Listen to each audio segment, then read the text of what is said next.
చేసిన పొరపాటు మరోసారి చేయకూడదనుకుంటోంది ప్రతిపక్ష వైసీపీ. అప్పట్లో అన్ని పార్టీల నుంచి సీనియర్ నేతలు ఫ్యాన్ పార్టీ వైపు క్యూ కడితే జగన్ పట్టించుకోలేదు. ఇప్పుడు ఎన్నికలకు ఇంకా ఏడాది ఉండడంతో మళ్లీ వైసీపీ వైపు చూస్తున్నారు కొందరు నేతలు. అయితే ఈసారి వచ్చిన వాళ్లకు వచ్చినట్టు పార్టీ కండువా కప్పేయాలని భావిస్తున్నాయి వైసీపీ శ్రేణులు.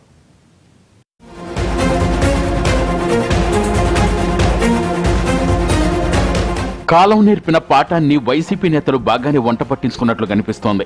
గతంలో తమ పార్టీ చేసిన పొరపాట్లను మళ్లీ రిపీట్ చేయకుండా జాగ్రత్త పడుతున్నారు.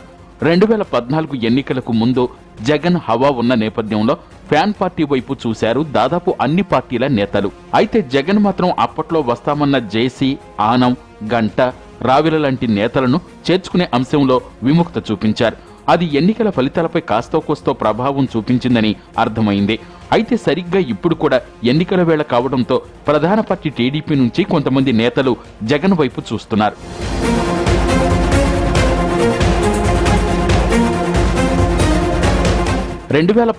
ఎన్నికల్లో చేసిన తప్పు ఇప్పుడు చేయాలనుకోవడం లేదు వైసీపీ. అందులో భాగంగానే పార్టీలో చేరికల విషయంలో జగన్ కాస్త ఆసక్తిగా ఉన్నట్లు సమాచారం. ఇందుకోసం సీనియర్ నేతలను రంగంలోకి దింపినట్లు తెలుస్తోంది. ఎన్నికల సమయానికి పార్టీలోకి ఎవరొచ్చినా కాదనకూడదనే భావనలో జగన్ ఉన్నట్లు పార్టీ శ్రేణుల సమాచారం. అందులో భాగమే యలమంచిలి రవి, త్వరలో ఆనం చేరిక అంటున్నాయి పార్టీ వర్గాలు.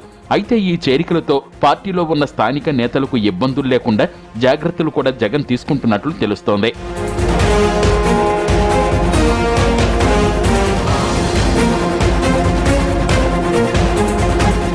ఇప్పటికే ప్రత్యేక హోదా అంశంలో అధికార పార్టీని ఇరుకున పెట్టిన జగన్ ఇప్పుడు ఈ చేరికలకు జెండా ఊపి టీడీపీని మరింత ఇబ్బందుల్లో పడేయాలని భావిస్తున్నట్లు తెలుస్తోంది.